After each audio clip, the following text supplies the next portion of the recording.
Welcome to Madlik. My name is Geoffrey Stern, and at Madlik we light a spark or shed some light on a Jewish text or tradition.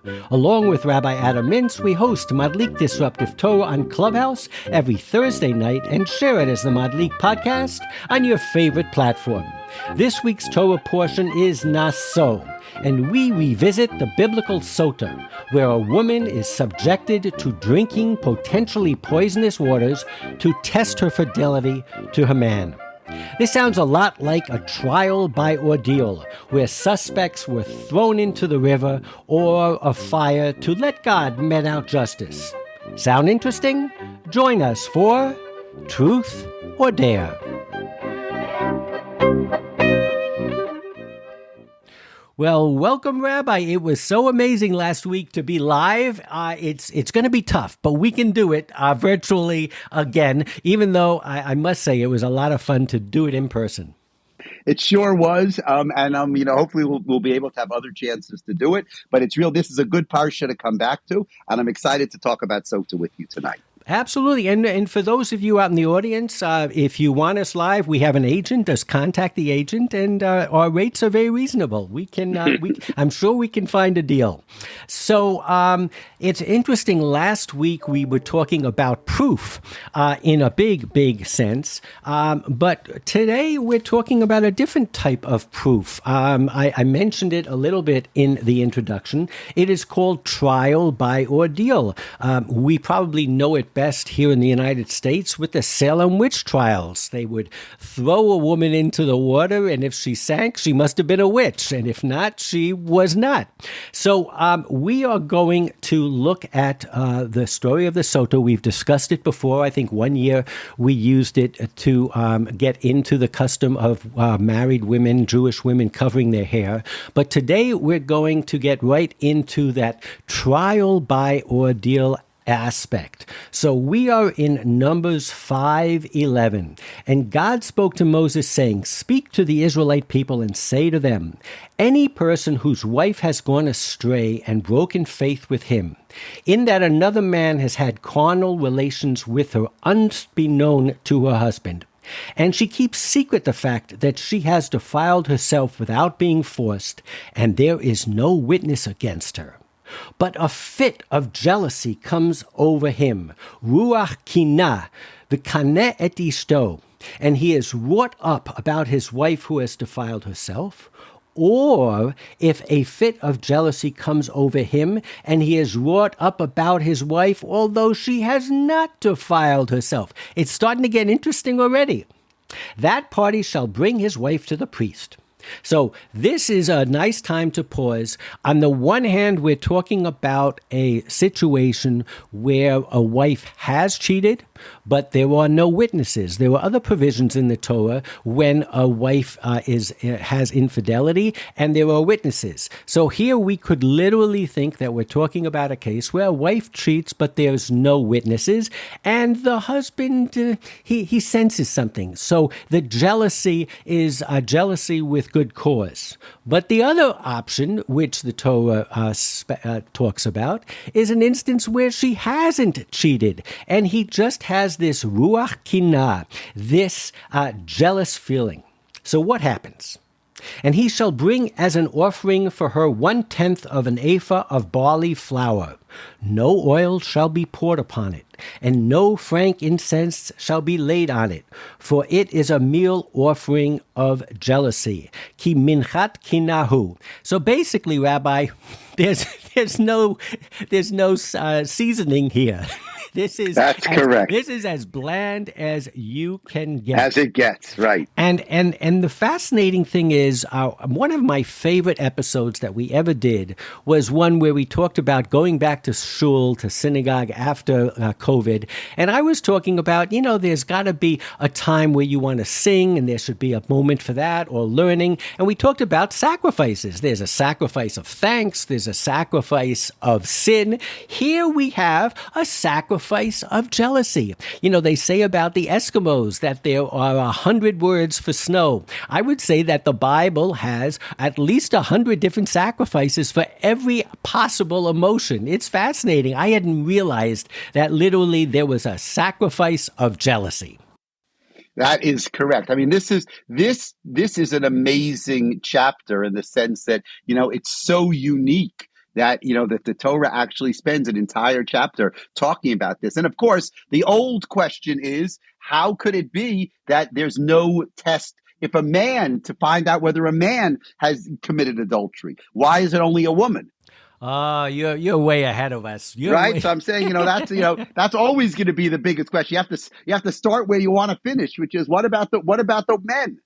Okay, so I think that we might actually get the rabbinic sources actually get into that. So I'm glad you brought that up. But let's continue. The priest shall bring her forward and have her stand before God. The priest shall take sacred water in an earthen vessel, and taking some of the earth that is on the floor of the tabernacle, the priest shall put it into the water. He's really making a concoction here. After he has made the woman stand before God, the priest shall bear the woman's head and place her hands the meal offering of remembrance, which is a meal offering of jealousy. So we talked about, and I made reference to the fact that he dishevels her hair or he uncovers her hair, but now he's putting this offering of jealousy in her hands, and he has this concoction of water and soil. And in the priest's hands shall be the water of bitterness that induces the spell. Ye me ha marim ha me'ararim. I don't know. Me'ararim is it does something, right? It has some sort of effectivity to it. Is that how you? Well, it's one of those words. Marim ha-ma'aririm. They are the waters of mar is like the word maror. The bitter waters, ha-me'aririm. Now, the word me'aririm sounds like the word maror, but ma'aririm with an aleph also comes from the word arur, meaning to curse. So they are the bitter waters that are the cursed waters, right? So it's actually a play on words. Right, we all know on Purim we say Baruch Mordechai v'Arur Haman. So it literally, the translation here is not bad. It's a spell. This is a concoction, a potion that is bitter to the taste, but it has in it a certain effectivity to it. The priest shall adjure the woman, saying to her, if no other party has lain with you, if you have not gone astray in defilement while living in your husband's household, be immune to harm from this water of bitterness that induces the spell. But if you have gone astray while living in your husband's household and have defiled yourself, if any party other than your husband has had carnal relations with you, here the priest shall administer the curse of adjuration to the woman. So here the Hebrew is Behishbi'ah hakohen et ha'isha ha'shvu'at. So the translation is a curse, but shvu'ah typically would be more like an oath almost, would it not? That is absolutely right. I would say an oath is a good word. So again, and this gets us back to my original point when I talked about this sense of a trial by ordeal. A typical way that has existed up until the present moment is we give an oath to a witness before they go on the stand. And so, in a sense, justice has always been associated with the gods, with the spirit, with the power to punish a higher authority, so to speak. So it's not that, we can't look that askance on this this type of a trial because it is connected to an oath which has lasted the test of time even up till today. Yeah, no, that's absolutely right. That's absolutely right.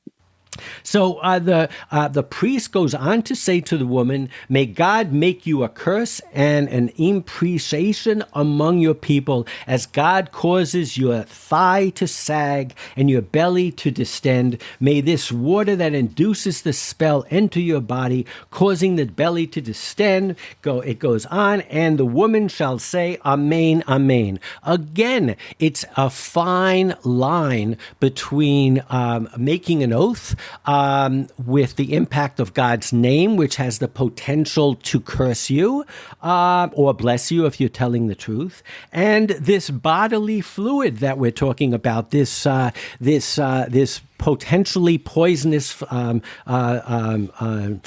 water.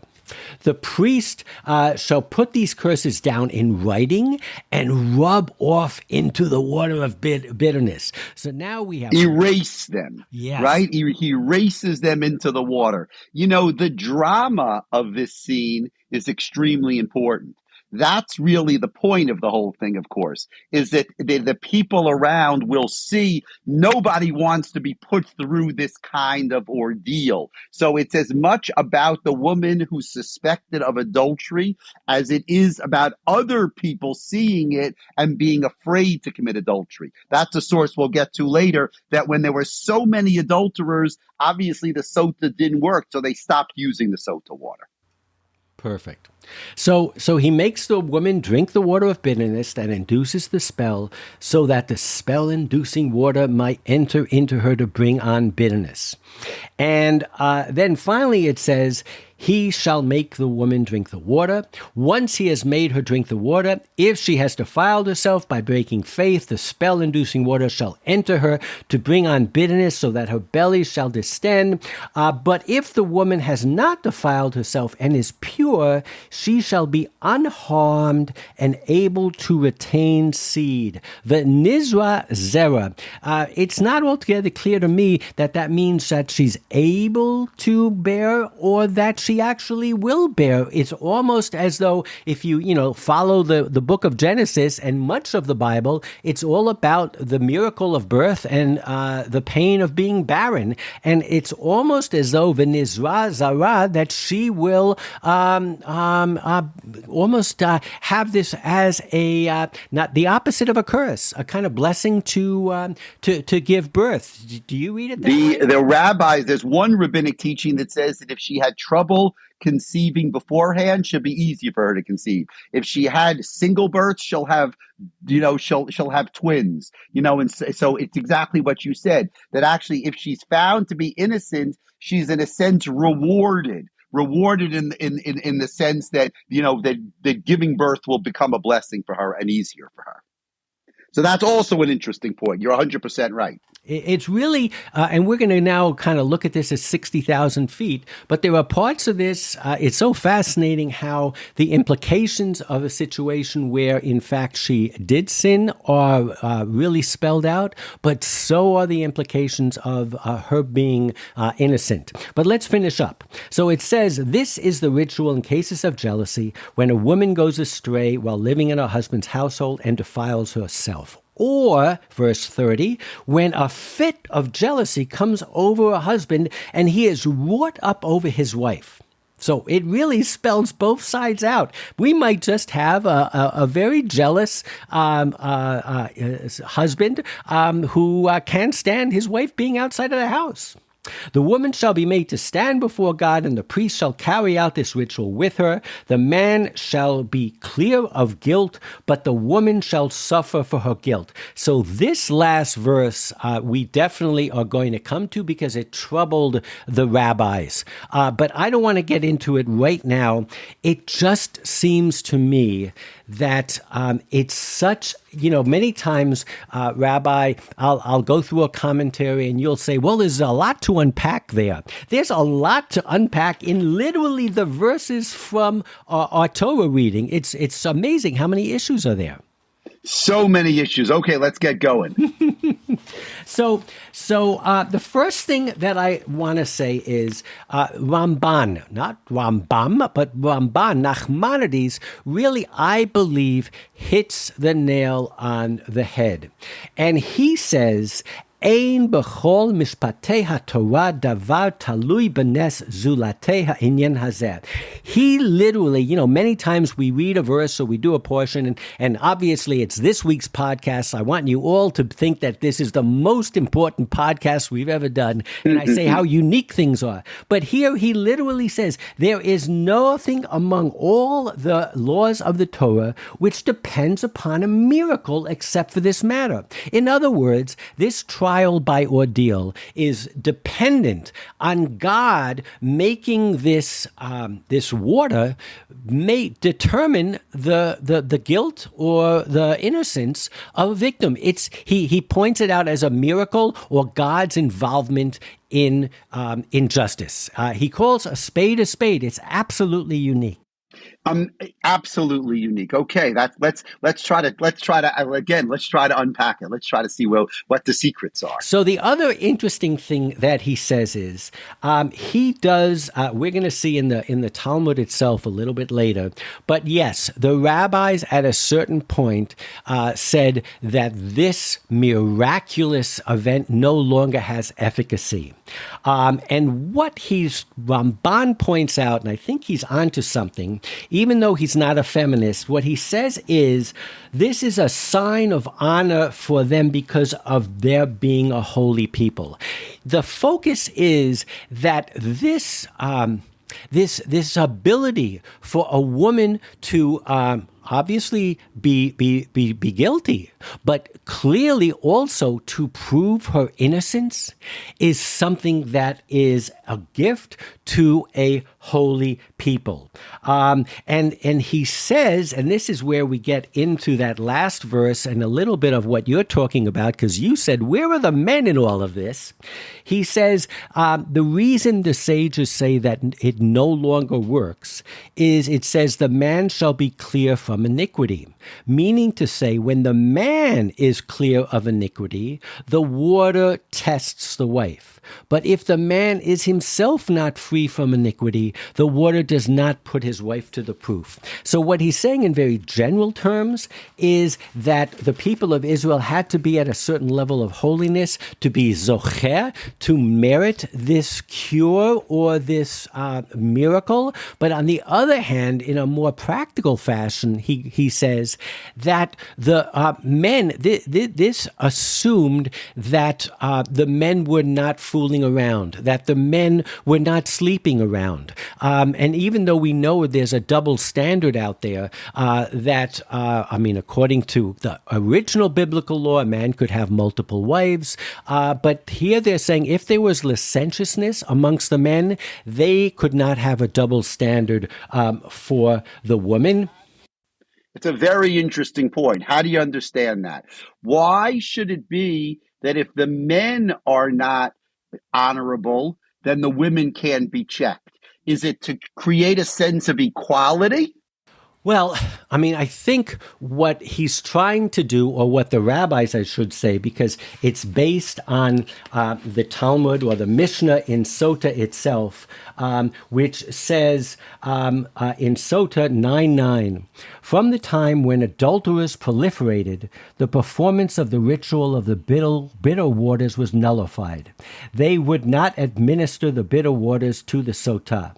And it was Rabbi Yochanan ben Zakkai who nullified it, as it is stated, I will not punish your daughters when they commit harlotry, nor your daughters-in-law when they commit adultery, for they consort with lewd women. When it says they consort with lewd women, it's referring to the husbands. So it's clearly, I think you cannot but read this as going against a double standard. And I think that's refreshing. It doesn't make necessarily Nachmanides into a feminist, because the woman cannot accuse the man in the same way the man can accuse the woman. But it puts a weight on the man. That, I think, is the important thing. It puts a responsibility on the man. He needs to be faithful for this to actually work. So I think that point is an important point. And you're right, the rabbis picked that up, and they actually derive it from the text. So I think that point is, that to me, when I teach this every year, that question is always the first question. And I think the fact that Ramban points that out and the rabbis point that out, I think is worth mentioning every single year again and again. Yeah. So one thing that I want to say is this concept of trial by ordeal. It might be the only instance, Sotah might be the only instance where it appears in the halacha, but that's not to say it doesn't appear frequently in our tradition. And the source sheets are listed on the top with the podcast. I am just going to reference a few, many of which we all know. The first is we all know the story of of Abraham knocking down his father's idols. But the story continues, and Terach, Abraham's father, takes him to the king Nimrod. And Nimrod questions him, debates him about God, and finally says, okay, he says, behold, I will cast you into the Kivshon Ha'esh, into the fiery furnace, and let your God, whom you adore, come and save you from it. So again, it was a trial by ordeal. And he was using a time-tested way of proving one's innocence, or kind of echoing what we were talking about last week, proving that there was a God for Abraham. And it even goes on to say that he goes into the Kivshon Ha'esh, into the fiery furnace. He comes out, and his brother is watching, and Haran says he was undecided. He was on the fence. He wanted to see how it would work out for Abraham. Right. He jumps in, doesn't work as well. So it truly was a test. In the sources, if you go to Wikipedia and you look up trial by ordeal, you will find that in the code of Or Namu, which is the oldest known law code surviving, it says, if a man accused the wife of a man of adultery, the river ordeal proved her innocent. Then the man who had accused her must pay 1/3 of a mina of silver. So this truly was something that was out there, getting back to the Salem Witch Trials. They threw the woman in. If she survived, she must have been innocent. In Hammurabi's code, it has the same thing. It says, if the finger is pointed at a man's wife about another man, but she is not caught sleeping with the other man, she shall jump into the river for her husband. So this is the Bible using a tried and true way of testing her guilt. But I would argue, Rabbi, and I'm curious to know what you think, in that reference point, we get to read it differently, because we kind of saw how equal it was, both in terms of establishing her guilt or establishing her innocence. And I think you can make the case that the Torah took something that was pretty prevalent in Hammurabi's code and other places. And the fact that she say that she can return to her husband, we'll get into that in a second, but that she would be fertile, and that the fact that it talks about this kinah, this jealousy, and you don't know whether it's founded on fact or it's a problem of the husband. I think you can say, and that's what I love to do about comparative religion in texts, where's the Torah different? Do you sense that difference as well? I do sense that difference. I mean, it's always interesting to find that that the codes from the same period, which is basically Hammurabi and here, or this Ur Namu, that they have similar traditions. So that's the first interesting thing, is that adultery. How do you prove adultery? This is a problem that's a problem for, throughout history. You can never prove sexual infidelity, really. So what the ancient tradition is it used magic to prove infidelity. That's a very interesting thing. And what you see from the code of Ur Namu is that they also had this kind of magic, because the Mei Hamarim Hama'aririm, when you knock it down to its basics, it's basically just magic, right? She drinks it and either her stomach explodes or she has more children. That's magic. Yeah, I mean, I totally agree. One of the points I made before, when I said that part of this still survives today in an oath of swearing on the Bible before you give a witness, by God, I swear I'm telling the truth by God. So far, we've seen an instance of trial by water, as in terms of a trial by ordeal. We've seen an instance of trial by fire in terms of the Kivshon Ha'esh. Here's something that I found in the Talmud. When I first studied it, I was blown away by it. And it's an innocuous expression. It comes in Baba Batra, and it's a case where two people are arguing over a piece of land. It says it belonged to my ancestors. The other one says it belonged to my ancestors. Rav Nachman said, whoever is stronger prevails. Kol the alim gavar. And of course, the fascinating thing about alim is alim can mean powerful, the all-powerful, and it can mean God. So in a sense... Well, and obviously, and those are related words. The all-powerful is God. But in a sense, is it not saying, fight it out, you guys, and might makes right, or whoever God favors must be the truth? That's exactly what it says. It says might makes right. Kol alim gavar. That's a famous principle in Baba Batra, right? That you fight it out. Sometimes I can prove it. Sometimes the only way to know the truth is to fight it out. That's great, isn't it? And again, to be a little bit honest amongst ourselves, don't we sometimes, and it happened last week during the discussion, if you remember on the Kuzui, someone in the audience said, how do you counter the argument that the Jews were weak and out of power and the Christians and the Muslims were the winners? You know, winning counts. and so winners write history books. When you read books about baseball, you don't read books about teams that ended up in last place. The books are written about the World Series champions. It's true about wars. It's true about everything.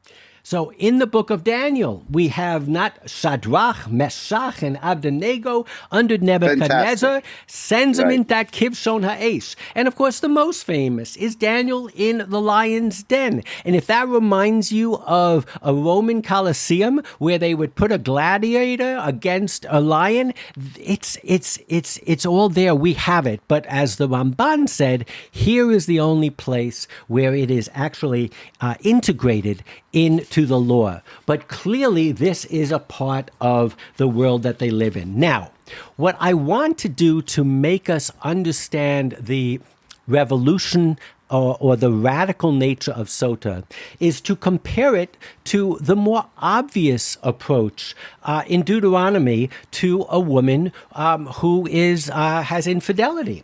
In Deuteronomy 24, it says a man takes a woman into his household and becomes his wife, and he becomes her husband if she fails to please him because he finds something obnoxious about her. That is a terrible translation. The Hebrew is ki matzah ba'ervat dava. Again, he finds infidelity.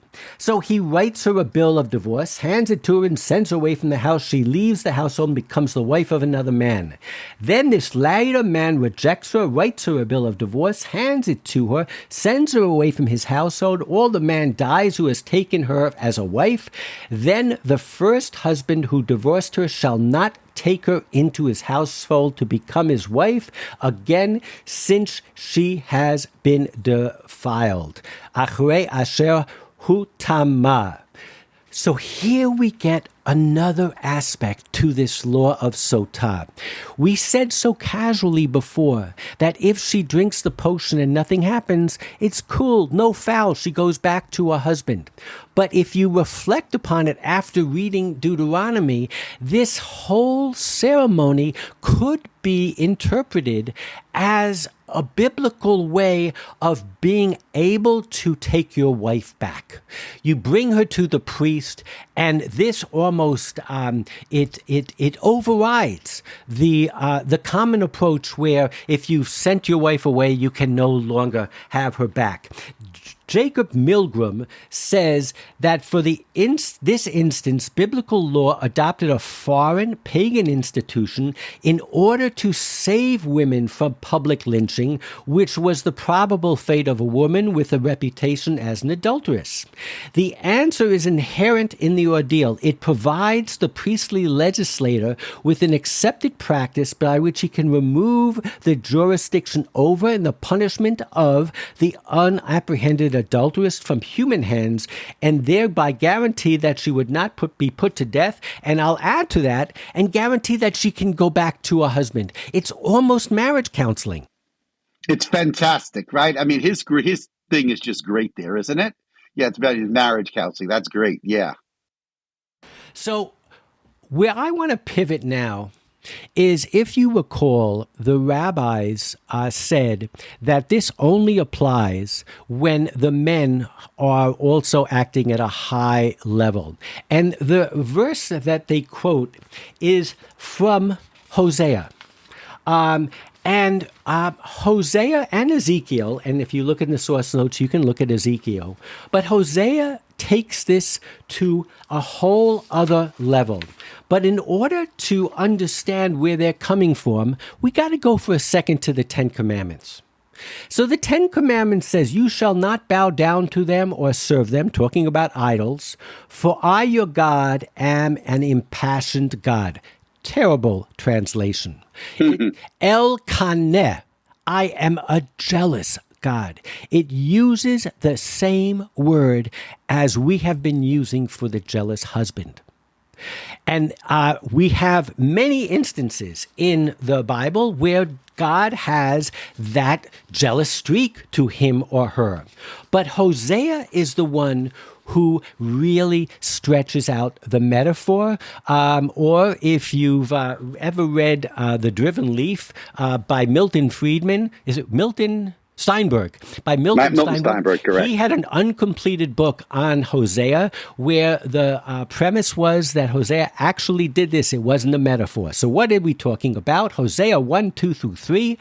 God first spoke to Hosea. God said to Hosea, go get yourself a wife of whoredom and children of whoredom, for the land will stray from following God. So he went and he married Gomer, daughter of Diblaim. She conceived and bore him a son. So he had a few kids. The last son was, after reading Lo Ruhamah, which means no mercy, she conceived and bore a son. Then God said, name him Lo Ami, you are not my people, and I will not be your God.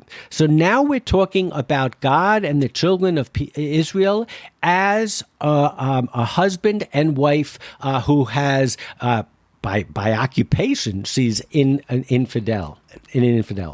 So then it says, for she is not my wife, I am not her husband. Let her be put away, her whoredom from her face and her adultery between her breasts. And it goes on mixing metaphors. It even goes so far as to mix a metaphor of the pagan god Baal, which also means husband. In Hosea 2:18 it says, in that day declares God, you will call me Ishi, and no more will you call me Baali. For I will remove the names of the Baalim from her mouth, and they shall never more be mentioned by name. So the bottom line, we're running out of time. If God followed the rules of Deuteronomy, could he take the Jewish people back? No. Yeah, no, that answer is no. And that's right. So the rules as a nation are different than the rules of an individual. Well, but he can follow the Sotah rules. So in a sense, what Hosea is saying, and of course, one of the punchlines is the verses that we say every morning when we put on tefillin and we wrap them around our fingers. It says, "Ve'erashtich li le'olam," I will marry you forever. I will marry you in righteousness and justice. The whole story of Hosea is where God puts himself into the situation of a husband who's cuckolded by his unfaithful wife, and then he takes her back. And I think that gives a fascinating mix also on this whole law of the Sotah, because clearly Hosea is talking and taking license with this concept that God's love for the children of Israel, who he found in the wilderness and loved and whatever, he can bring her back. So it's not only a fascinating story in and of itself that has so many dynamics and plot twists to it, but it was also served as a wonderful metaphor for the children of Israel and their God and the relationship that they have. So at the end of the day, it becomes an extremely fascinating story, metaphor, and model, and something to think about. I think that last point you made is really something to leave everybody with. And that is that, that the prophets take the idea of a sotah and refer to the relationship between God and the Jewish people in the same way. It's important for its detail, important for the bigger picture that it paints about what it means to be faithful and what it means to be unfaithful. This was a great class, Geoffrey. Fantastic. Thank you so much. Shabbat shalom to everybody. And we look forward to seeing you next week. Beha'alotcha. Enjoy, everybody. Shabbat shalom. And Rabbi, somebody told me that this is your bar mitzvah portion, and you're going to be reading it tomorrow. Everybody's invited to Manhattan, 72nd Street, to come listen to my bar mitzvah parsha. Mazel tov, mazel tov. Be well, everybody. Shabbat shalom. Alan? But let's talk about what's going on here. So it's always a very intriguing parsha for me, and thinking about this experience.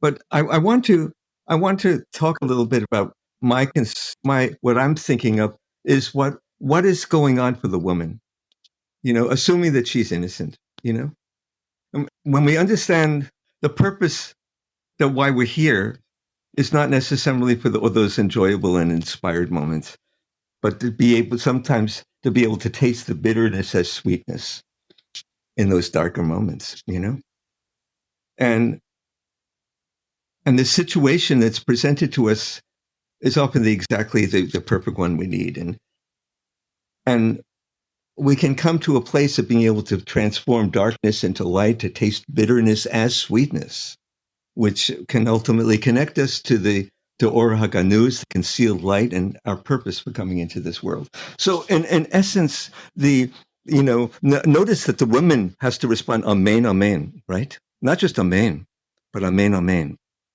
There's a certain heavy emunah that's associated with this.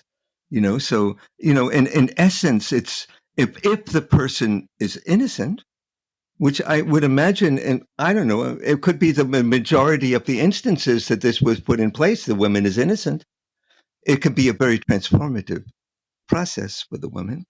And she might be tasting bitterness as sweetness. Or maybe just tasting sweetness, mamash, just sweetness. So I don't know, that's kind of an odd idea, but I just wanted to suggest that to you. Well, I love it. I mean, I think if you give Hosea as the example, and if you take Hosea as the punchline is that she can come back to the Jewish people, the Israelite people, can come back to God. In a sense, if you look at this whole ritual, yes, the woman is the defendant, but in a sense, she's also the protagonist. I mean, if you had to list the characters here, the husband is really, I mean, he brings to the Cohen, he's outsourcing pretty much everything. We don't know quite whether this is a figment of his imagination or, and really more than imagination, this is a figment of a dark spot in his personality. But then the Cohen is the practitioner, but the woman is the one who is center stage. And ultimately, yeah, I mean, if you think of it, it's the efficacy of the test and the possibility that it could be a Sam HaMavet, it could be a potion of death. But ultimately, if the woman lives, it's a Sam HaChayim. It gives her a new life. It gives her a new start, whether she was guilty or not. And part of that, when we say guilty or not, it's relative guilt, because the Talmud connects her guilt to that of her husband. If she comes from a generation where the moral standard is not that high, why should she be judged at a different level? Why should she not be given the wiggle room to come back? So I really think it's so empowering of the woman. And to get back to what you were saying about this dialectic between the bitter part of it and the sweet part of it, the sweet part is it's a way for her to overcome the jealousy, to overcome what she's done, and to get a new start by one of the commentaries, I think it's Rashi, says in one place that it talks about kina, jealousy, in the plural, and it says that's because she sinned against both God and her husband, or I should say her husband and God.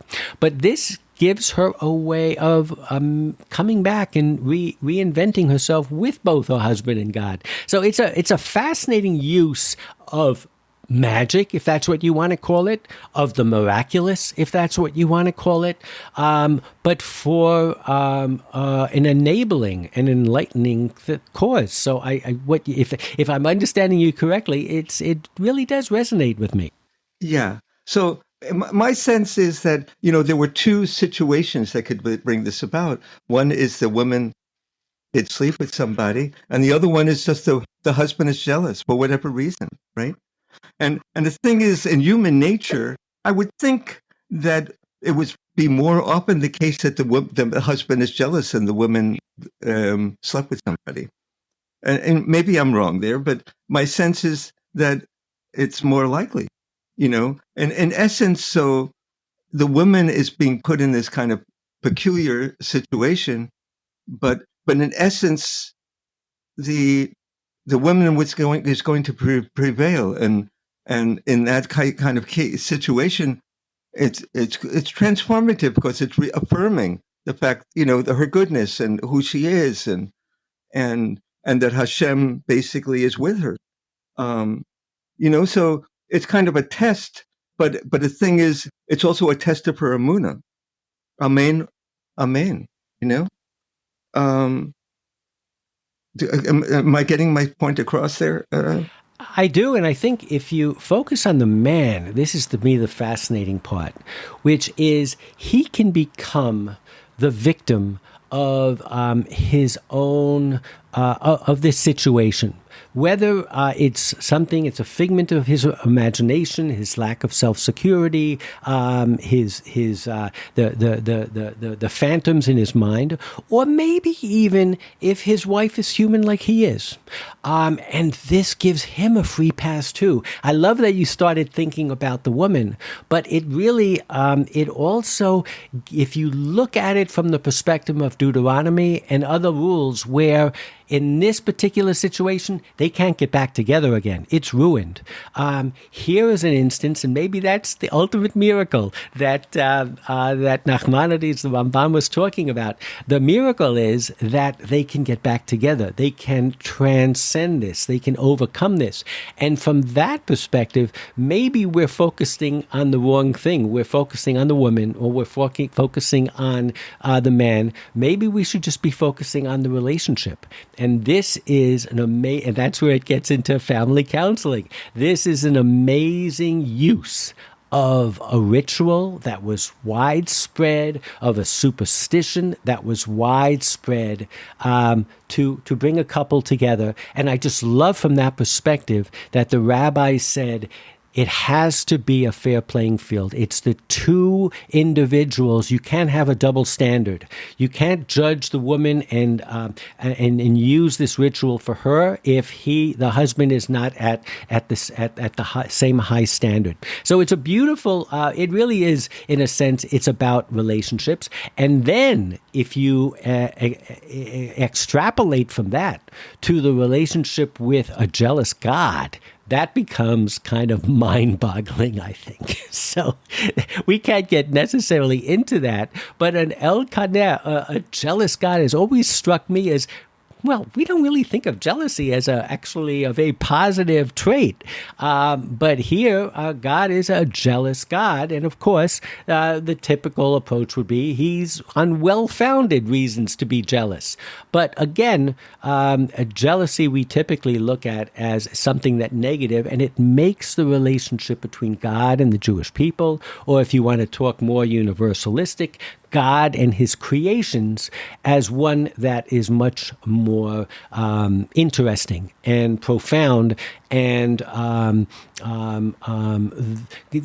this whole concept. You're much more into the mystical and the Kabbalah than I am, but this sense that in order to create the world, God had to be mitzamtzem him or herself and enter into this these humans' emotions of jealousy, mercy, where he literally loves his creations. And when you love somebody, that's when you open yourself up to loss of love and to fear of losing love. So that becomes a fascinating dynamic too.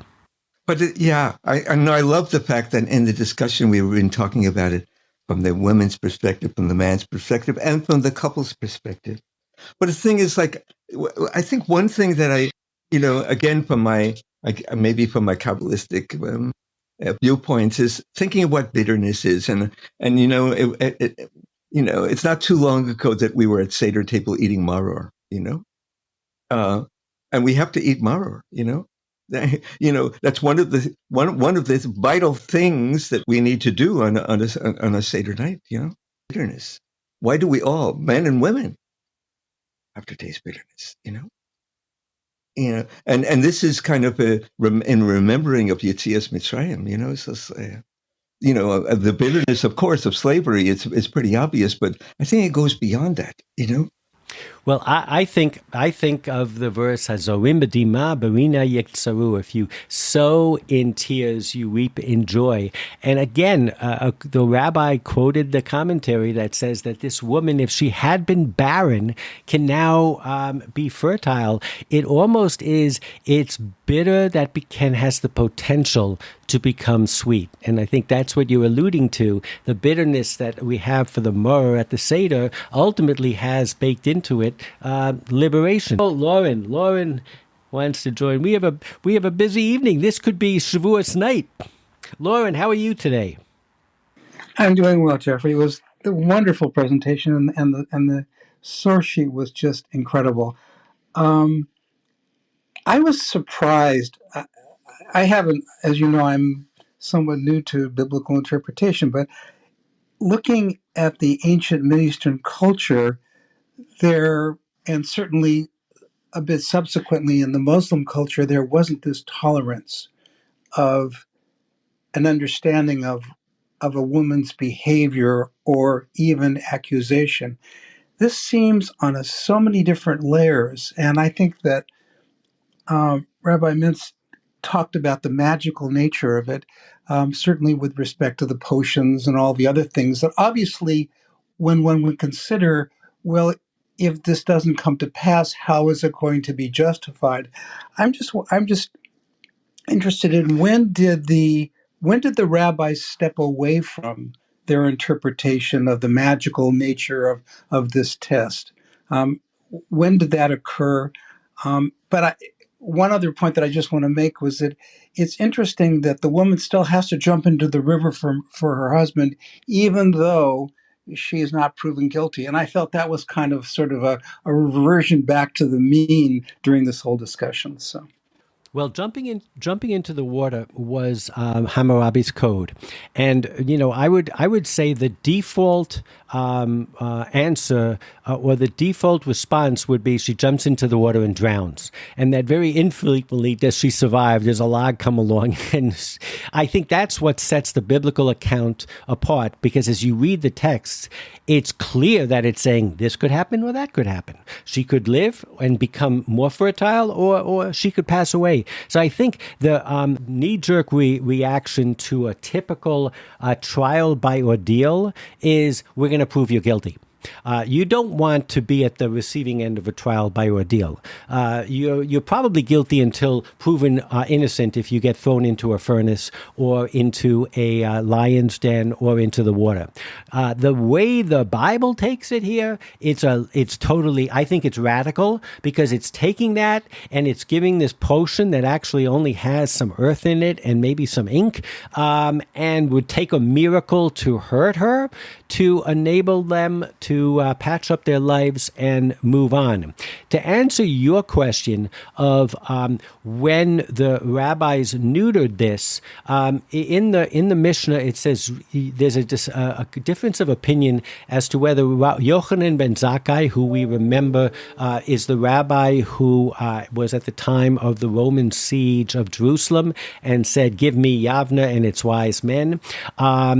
So he's in the year, the first century, or Rabbi Yochanan is simply repeating over something that had already happened in prior times, and he quotes Hosea, which is much earlier. There are laws in the Bible that questions are asked: did they actually ever happen, or are they literally a metaphor?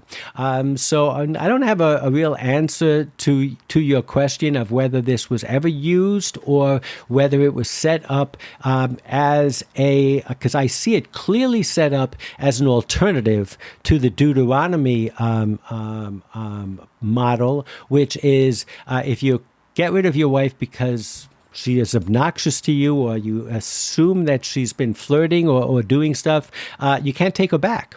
You can't regret it. You can't grow through it.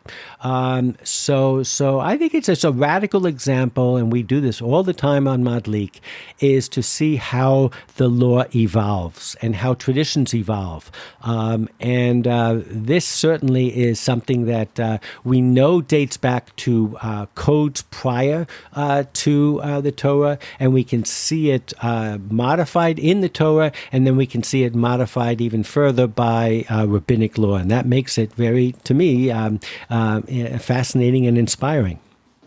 It is. Thank you for a wonderful presentation. It was great. Okay, well, Shabbat Shalom, and see you all next week. Shabbat Shalom.